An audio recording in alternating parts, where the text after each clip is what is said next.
to add structures in place and schedules and keep students on task and set goals and rewards. And I would say even your 6th and 9th graders, this is going to sound silly, but I taught high school math, and I can tell you high school kids love stickers. Stickers? And I mean, stickers. I would put stickers on tests, and they would fight over who would get the stickers. And again, that was upper level high school math. I'm writing that down. Things that you might do with your children about chores, but related to school, marking off charts, charting progress, setting up schedules. One thing that works for me, and so I would recommend it if you're having a hard time getting your students to stay focused, is to have them actually get up, maybe not as early as they get up on a regular morning, but to not make it such an unstructured day. Again, I think in the spring there was a lot of freedom because it just happened and everyone was just dealing.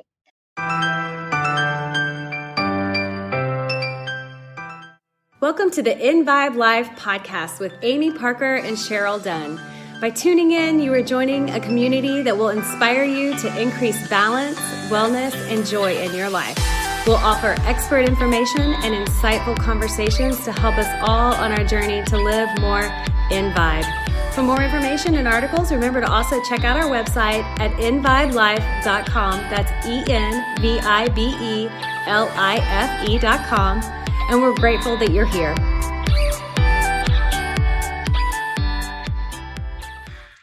Hi, and welcome to the Envibe Life podcast with Amy Parker and Cheryl Dunn. We are joined today by a special guest, Dr. Vera Wehring. Full disclosure to start out, Vera is my sister, and so this is particularly fun for me to have her on today. But Vera, if you've been following along on our articles, has also written a couple articles for Envibe Life on the website dealing with education.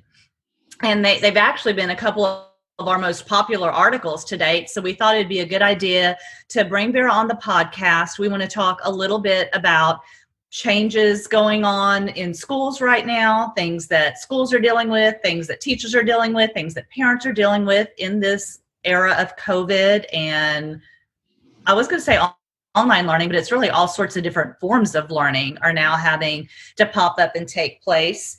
And so, Vera, thank you for being here with us today. And the first thing we'll do is learn a little bit about your background. I'll let you say that, Vera. Sure. Thanks, Amy. It's fun to be here with you. This is very interesting. And Cheryl, thank you both for having me on today. This is a first for me, so I'm very excited to do it. A little bit about my background. I spent over 33 years in public schools in Texas. Started out as a high school math teacher, spent about 15 years doing that, and then moved into school administration. I did spend 3 years working on a leadership development project through a large school district and a major university. It was a U.S. Department of Ed leadership development grant. Let's go ahead and tell university. Oh, University of Texas at Austin. There you go. Shameless. Somewhere in the background, there's a diploma hanging on the wall. Yeah. I did want to say that the articles that I've written are just accumulation of all of those years of my personal experiences, anecdotal experience, and then a lot of classes and learning and reading. So while I did not approach those from a theoretical framework or research background, everything that I do is based in education theory, policy, and best practice because that's what my background is. And so I hope the articles have been helpful there. I think they have. And I also want to add, because I think I interrupted you before you said you also have a PhD in education. My PhD is actually in education policy and planning from the University of Texas. And so that's a small program that's been in existence for a long time. Mostly prepares researchers and professors, really the policy people. And so that's a part of my background. Yeah. So in other words, she knows what she's here talking about. And you've worked, as a teacher, obviously, and as an administrator in schools before. And so I think that's one thing that now, and Cheryl, you may want to chime in here. As parents, Cheryl and I, it seems like any of our friends or anyone, that's everyone's first question. Have you heard anything from your school, especially if your kids are in different schools? It's what, Cheryl, you and I, when we were together yesterday, this is what we spent most of, right. I was working out with Cheryl. Most of the time was spent talking about, so what are they going to do? Are they going to open? Are they not going to open? What are they? It's all parents are talking about. But I think one thing that we as parents don't always know is, how is this viewed from the school's perspective? I mean, what are the parents are frustrated right now because the information is either limited or changing or incomplete. But I just think it might be interesting or helpful for us parents to hear a little bit more about maybe why that's the case, or what are the schools going through. And I'll add, Vera, before I hand it off to you or let Cheryl jump in here. Vera has spent her career in public education in the state of Texas. Right. And that's one animal, so to speak. Then there are also private schools that some of us have our kids in. And so I'll just share that I have spent time both as a trustee for an independent school, a private school, and as a board chair, which the board chair in an independent school is sort of like the person running the business end of the school. And so I also bring that experience and may, have some things to throw in, because there are a few different considerations from a school perspective that I think public schools, which are essentially governmental entities, have versus private schools, which are essentially private, not-for-profit corporations. And that's just the difference between any public and private entity is there in schools as well.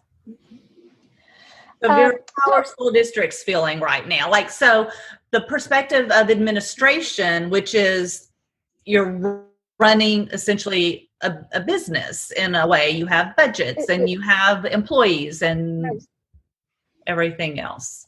I think right now everyone is frustrated, disoriented, unsure. If you think about the main mission of schools, it is about teaching and learning. And most teachers and school administrators feel that the best way they can ensure high levels, adequate levels of teaching and learning is to be one-on-one with those students in the classrooms every day. When things kind of shut down last spring, what I saw from the teachers is that they were very disoriented, very unprepared for what they were facing. They jumped in and did their best. I think it's fair to say from everyone's standpoint, and I think parents, teachers, administrators, everyone in the spring was kind of this attitude, this is going to be short term, we can do through this, everyone's going to regather, reconnect in the summer, and then we're going to start over again next school year. And I want to go back and add something, if I may, and that is that even though I've been out of the regular school setting, this is going into my 5th school year, the part-time job I do now is working with brand new teachers. And so I spend 2 to 3 days a week on campuses working with teachers that are new to the profession. In all different school districts, right? All different schools. Yes. Last year, I was in 11 different school districts on 27 different campuses with over 50 teachers. And so I see and hear from a lot of different people in a lot of different places, large schools, small schools, from pre-K through high school. And so when I make those statements that I make, I'm bringing in the general consensus of what I hear. I also want to add that I have 6 granddaughters that are all in school in one form or another. And so I do hear from parents and friends, and some of the people I've worked with have kids or grandkids in school still. And so the parents' perspective is something I try to be aware of also. but again, the teachers, I deal with a lot of teachers on a daily basis, and I've been following their questions and their work this summer. And I think they are, most of the teachers, I'm going with teachers here, most of the teachers and campus administrators at least are as frustrated as the parents are. They don't know what to expect. I can give an example. I have a district that I work with, and 2 weeks ago, the superintendent put out a plan for keeping students as safe as possible. Everyone was starting school on campus on August 10th or 13th or whatever the date was, whatever the first day of school was. Last week, there were some changes made at the state level, and so they have now decided that the first 4 weeks are going to be remote learning before they come back on campus. So the teachers had prepared for one type of learning to begin, and now it isn't beginning that way. And so they're still adjusting their plans also. And, there's a lot of factors that go into that. And this isn't a time or place to talk about them, but you asked about how the teachers are preparing and feeling. And I think the best advice for parents and teachers and campus administrators and everyone is, we don't know. There's no class in how you hold school during a global pandemic. There's no class or research on how you get kids back to school safely. And so in working with the top mission of teaching and learning, I think teachers who are not choosing to teach in an online program, so teachers that normally teach in a school, are very, very anxious to get their students back on campus. I know many of them were making arrangements to go and fix classrooms. I mentioned they were disoriented. I had spoken to some who had gone in early June. Teachers were allowed to go a few at a time and retrieve personal belongings and retrieve belongings of students in their classroom and work out ways to get items back to students and parents and themselves. And they talked about it almost like walking into a time warp, a time zone, because they left. Some of them had left officially for spring break, and some had been back at school a week, and they left for a weekend, and then suddenly they weren't back again. So the classrooms were just there with dates and lessons and group assignments, and there was just no closure to that. And so that's an interesting point, because that also means in the middle of March or whenever it hit your school district, teachers were teaching all of a sudden without their materials. Right. Wow. And most of them were not allowed to go get them. Some could go onto campuses, again, a few at a time, but most were completely told to stay home. And so started sharing things remotely, sharing things as best they could, digging for online available resources, teachers working in groups through Zoom meetings, very much like they then went to their own classes, but trying to find resources. And so I do think most of them are prepared differently for the start of the school year, whether they've had a lot of warning or not. I think the remote learning, if it occurs for students, will look very different than it did in the spring. I think there's a lot more planning and preparation that's gone in most cases. And I think teachers and campus administrators are heading in with the idea that we have a plan to start the year, but we're going to be better prepared if that plan isn't able to be carried out. I have a question. We're talking about all the prep work that's happening for the teachers to prepare for a possible, which more than likely, a Zoom startup.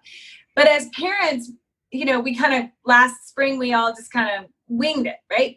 Just like the teachers. All of a sudden, one day we had to, have homeschool for our kids. Right. But now we do have the opportunity to be better prepared. What advice would you give us as parents that would be really important to help our children? Maybe to, I know organization was an issue, which I have a middle schooler. I have one going into 6th grade and one going into 9th grade. So it's their first years at new schools.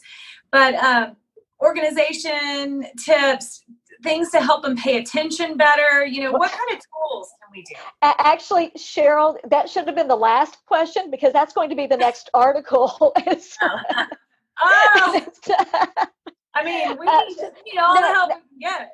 So just there are some tips that I've been jotting down, and some of them are similar, adjusted from teachers to parents, but some of those things we teach the beginning teachers as they're starting the school year, to add structures in place and schedules and keep students on task and set goals and rewards. And I would say even your 6th and 9th graders, this is going to sound silly, but I taught high school math, and I can tell you high school kids love stickers.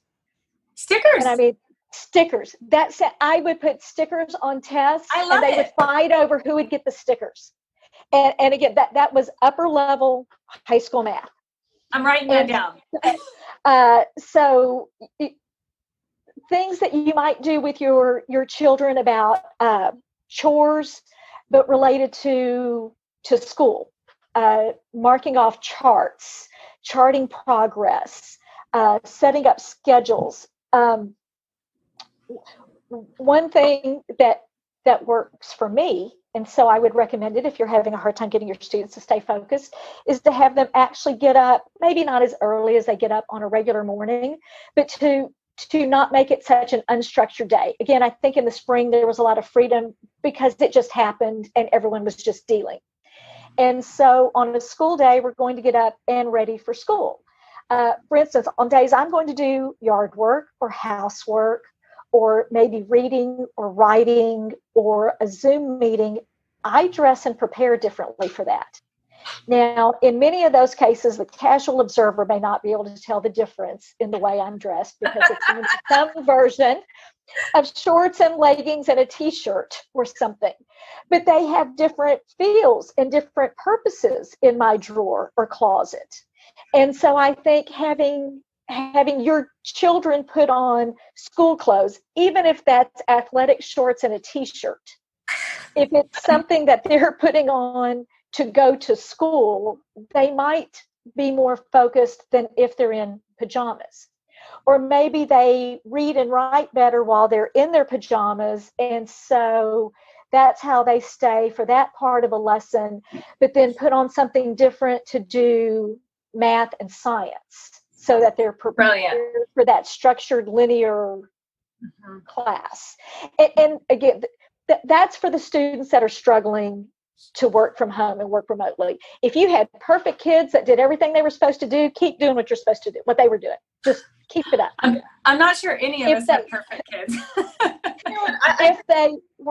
If they weren't, then I would add some classroom teaching techniques.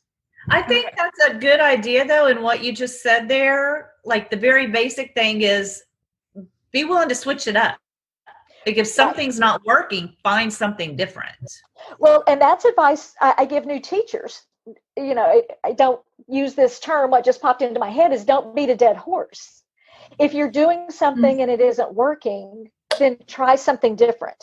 And it's also amazing what your kids will tell you.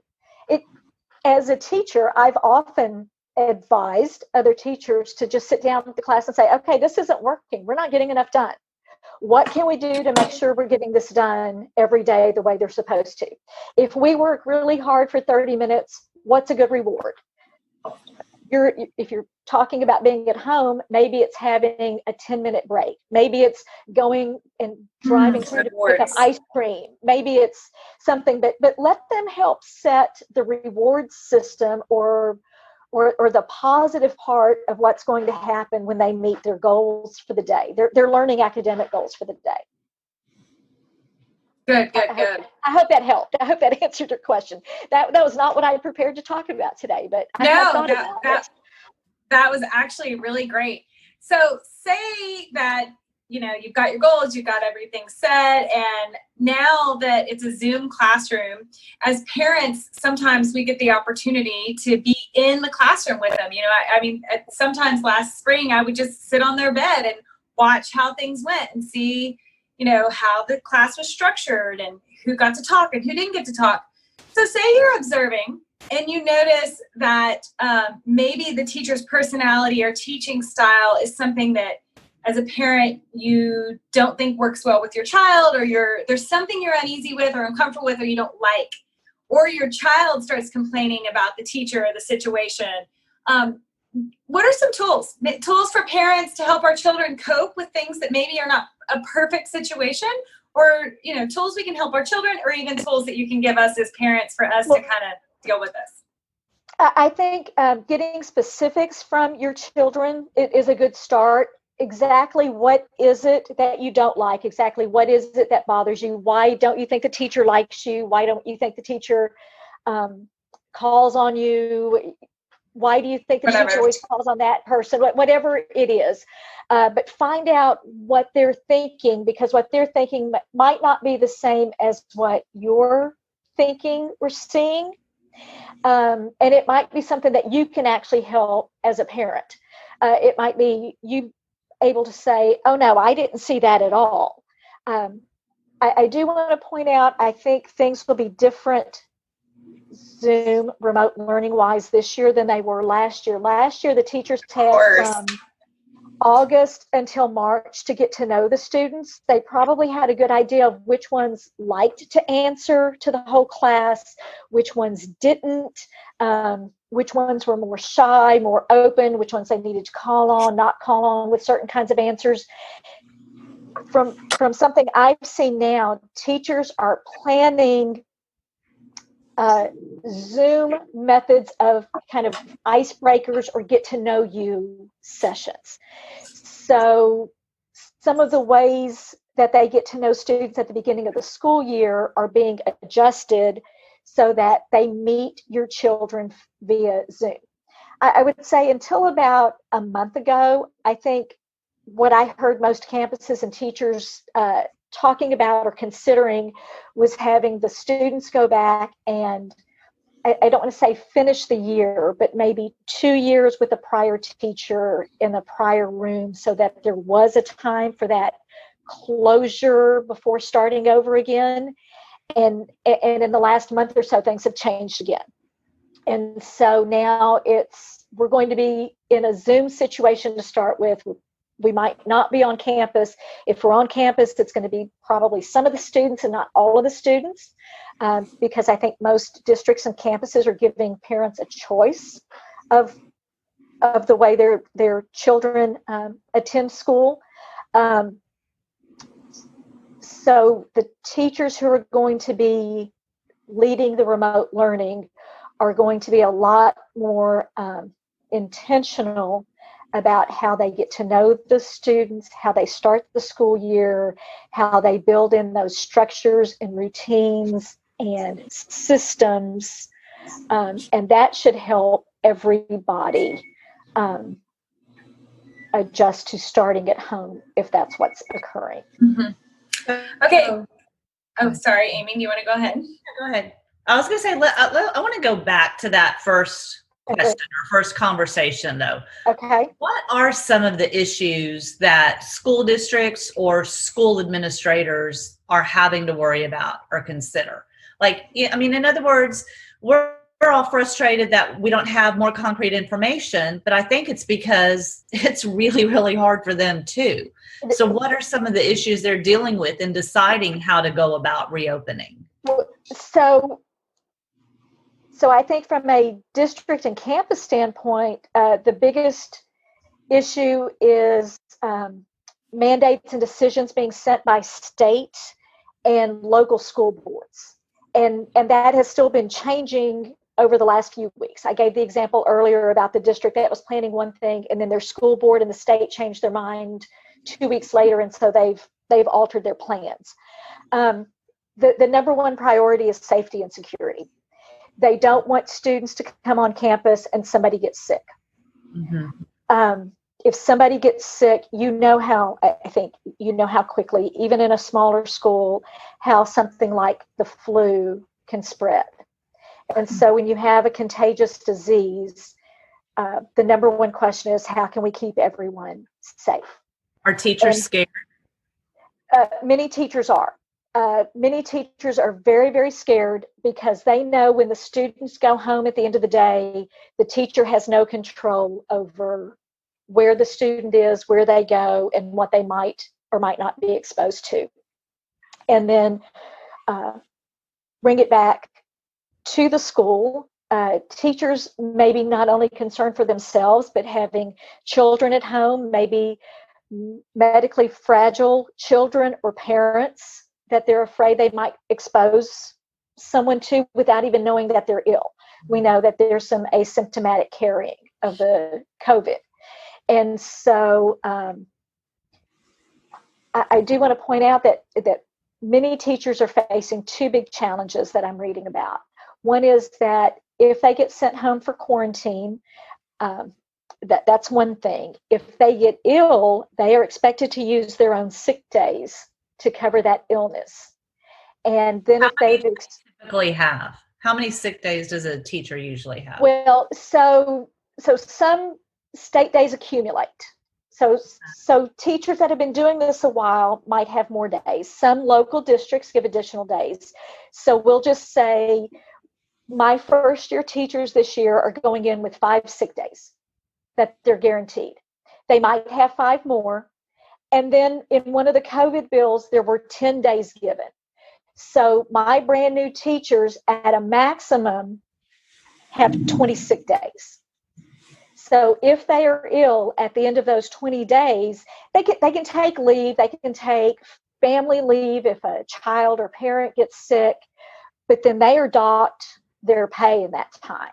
So they're guaranteed the job, but they're not getting paid. So the situation is the district or the school might require them to come, and then they get sick, and then they first of all are sick and whatever happens from illness, but second of all may actually have their salary reduced if they go past those paid they're past the number of days. Right. Okay, so here's an interesting, what if they don't get sick, but someone in their classroom gets sick, and then they're forced because of exposure to go home for quarantine, right?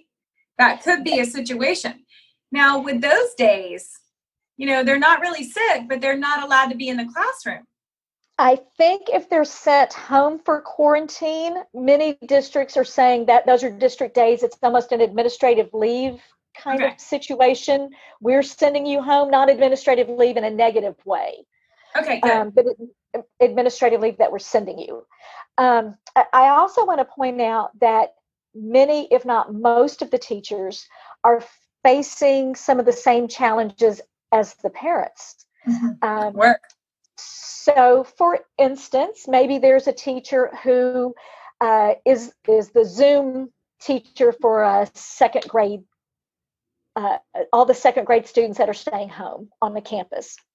And so they're expected to either go into their classroom and teach from their classroom and exposing themselves, or maybe they're allowed to teach from home, but then maybe their own students are at home. So they're trying to work and teach their own kids at the same time.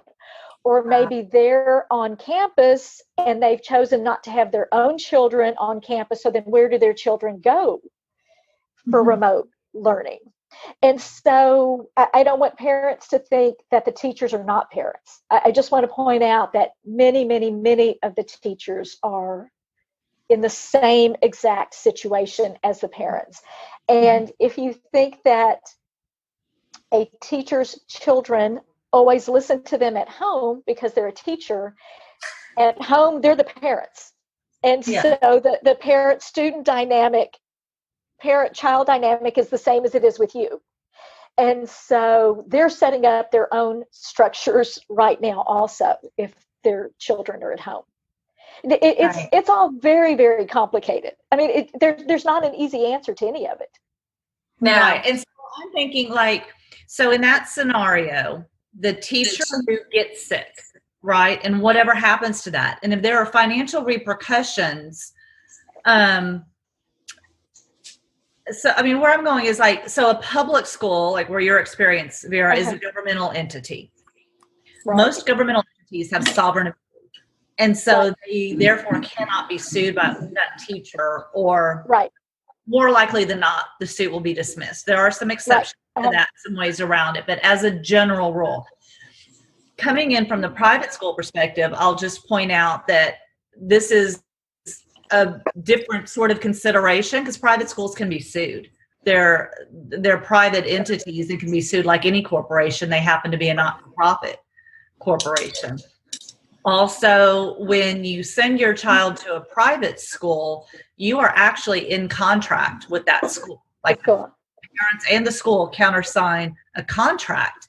And so if the school is not delivering the product that the contract promised, they could be in breach of contract. Well, I want to kind of weigh in on that, but also go back to something I didn't finish with Cheryl, because I started with a parent student at home. She mentioned maybe you're in the Zoom classroom and you think there's a problem with the teacher. And she asked what you might do. So to go along with what you just said, Amy, I want to remind everyone that, again, I foresee this era, this period of remote learning, however long it is, to look different than it did before. Teachers having prepared lessons, being more structured, creating the educational setting just in a remote way. We think temporarily. Most people are thinking 4 to 6 weeks, and then hopefully is right, going back. Maybe other places, yeah. But then, Cheryl, going back to your question, don't be afraid to email or ask for a phone call with a teacher and ask them open-ended questions so as not to put them on the spot. So Ms. Parker, I was sitting in your classroom yesterday and I saw that you did this. Can you tell me why you did that? Or why did you choose to do it this way? Or how can I support my child at home when that's going? Or I see that my child isn't responding when that's going on. Is there a time that we can come back for tutorials, or is there a way I can support my child when they're not responding to that? But Thank you. The teachers really want to do it right. The teachers are really feeling responsible for what's going on. So I said before, we kind of did the end of the school year. We can do this. We can get through it. In the public school, most of the teachers felt like they'd covered a large amount of their curriculum by that time. And I say it that way because there's a lot of testing and field trips and field days and things like that occur the last 4 to 6 weeks of school. So if you've gotten through the first, if you've gotten through, what do we have, 18, if you've gotten through 30 of the weeks of school, you've covered a lot of the actual curriculum. But this year it's from day one. And so they are all feeling the pressure. And I want to go back to the state public school end of that. They are all expected to be giving their state tests at the end of the year with their accountability rankings in place. And so they will each be measured. And is funding tied to that? Funding is not directly tied to that. It is directly because when the school moves into improvement required, failing kind of statuses, it gets tied to all kinds of other consequences. We'll put it that way, including funding and accreditation. I mean, it goes into everything. So it's all about the scores, and the scores reflect on the teachers. The teachers feel responsible for the student learning, even without any kind of accountability system and without any kind of scores that are tied with it. That's why teachers are doing it. As a principal, one question I always ask teachers when they were interviewing for a job, and keep in mind, this is at a high school, when did they decide they wanted to teach? or why do they want to teach? And in most cases, overwhelmingly, the interviewees decided at a very young age they wanted to be teachers. This is something they have planned for, even if they went into another career first. Maybe they wanted to go into business with their parents for a while, or maybe they had the chance to do some traveling with a job. But then when they have a family, they want to stay home and get on a schedule similar to what their kids are on. I got a lot of that, and still get a lot of that in the alternative certification route that I help with. But overwhelmingly, they've wanted to be teachers since they were young children playing school at home. So they are about the teaching and learning. They are about taking care of kids. Another stress that I see at teachers right now, and this is primarily the younger kids, but high school also.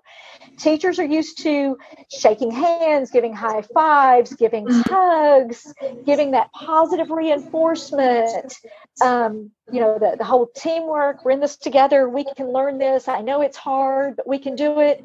And now they're being told we have to stay apart and we can't touch each other, and I have to teach behind a shield, and I have to teach wearing a mask, and it's all very stressful. I know. I keep thinking about those like kindergartners getting dropped off crying, and it's usually the teacher who takes them into her arms. I remember Rhett's teacher used to say, I'm their mommies when they're on campus. I'm their mommy when they're on campus. That's how you need to view me. What are their tools now? What do they do? Well, that is a good question. It will be interesting to see what the experienced ones do. Again, I've seen, I'm in a teacher social media group that I've been following, where they are sharing primarily within the state of Texas, but there are several teachers from other states who've joined into this group, and they're sharing hints and suggestions on ways to get to know each other and make things at home, and teachers putting up pictures of the students in front of them in the class, so they'll feel like they're almost there with them at the time. But they're all struggling with how to begin the year. They all have their back to school routines, and they're working to adapt those to a remote setting. And I want to say, let's say in September, everyone go back to campus, or a lot of students go back to campus when the remote period is over. I can see teachers spending several days then kind of with those back to school routines, teaching the procedures, and this is how we enter the classroom, and this is how we wash our hands, and this is where we put our papers, and this is how we share our learning tools. And everyone's learning as we go. As I said, there's no class, there's no research on how to do this. Everyone's just learning along the way. I can't imagine when they do get to go back and all these changes are implemented, and it's the mask or shields or social distancing, that it could lead to maybe a little trauma or stress for children. I think you're absolutely right. That was why one of my suggestions in the last article was to talk to your kids and prepare them now. It's going to look different. I know some teachers in a local school that were told to come in and remove everything from the classroom. It's not going to be a warm, fuzzy classroom setting because they've taken down bulletin boards and charts and pictures, and it's anything that can hold germs and anything that students are used to sharing. And teachers are being told to disinfect the classroom throughout the day, and it's going to be very stressful for everybody. Yeah, that might be a little traumatic. I know when my kids were in elementary school, maybe even in middle school, they would bring a picture from home and it would be on the wall. And I'm sure there was some comfort to look on the wall and see a picture of their parents and their dogs, you know? And I guess that's not going to happen. I hadn't even thought about it. Well, and when I say that, every community and every school is handling this differently. And and I don't want to say that as a negative, because every community's situation and caseload of COVID is different, and so they need to be responding differently. But because it is different, that's why I made the recommendation. If you have questions, talk to your school. Talk to them and find out and see what's going on. I know a band director who has his band students coming in starting this coming Monday, so 3 days from now. And so when the students are dropped off, they first have to bring their own water. There's going to be no sharing of snacks and water and refilling water bottles and that kind of stuff.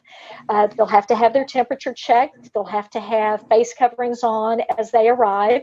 Of course, it's banned. Once they start playing, they can't do that. But it'll be interesting to see how that progresses. Yeah. So you might not have the answer to this yet, and the schools might not have the answer to this, but I know they were contemplating having band and choir a little bit different because there is more transmission in those classes of our like saliva and that kind of stuff. So again, I think that's going to depend on the area and the school and what's been determined for being safe there. The band I was just talking about is going to be out on the field in a whole group setting.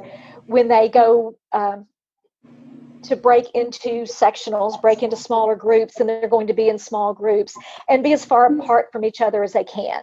I think at least 3 feet apart, which will change the sound. It'll make things different, but then they'll go out on the field and have a chance to work on that again in a different way.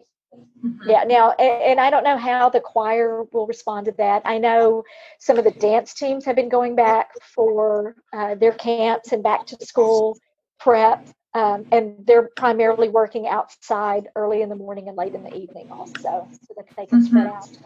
Mm-hmm. Yeah. It looks like Amy has dropped out. Some reason. Do you see it's just you and me now? I see that now. I see a different view than I did earlier. So yeah, I don't know. I'm not sure what happened, but it's just us and it's still recording. So I think this is good. You answered a lot of our questions that we had about trauma. Oh, she lost power. She just texted me they've lost power. There's a storm coming through. Yeah, I've been hearing the thunder. Yeah. But I think this is great. I'm sure we're going to have a ton more questions once school starts, or even as it gets closer, just how we manage this and how we navigate it. And it's so good to hear from you, to hear the other side of the story, because, you know, Amy and I are parents on this side. And so we hear what the parents are saying. And I think that could come with a little like bias. Right? Because we're on the parent side, but I think it's good for you that you reminded us that these teachers are parents too. Well, and keep in mind that I think the teachers and administrators are trying to put a positive best foot forward out, and that doesn't mean they're not thinking about all the possibilities, that they're not experiencing stress at home at the same time. Mm-hmm. They're trying to keep it positive for the sake of the kids and bringing the kids in and appearing to be as normal as possible in really abnormal times.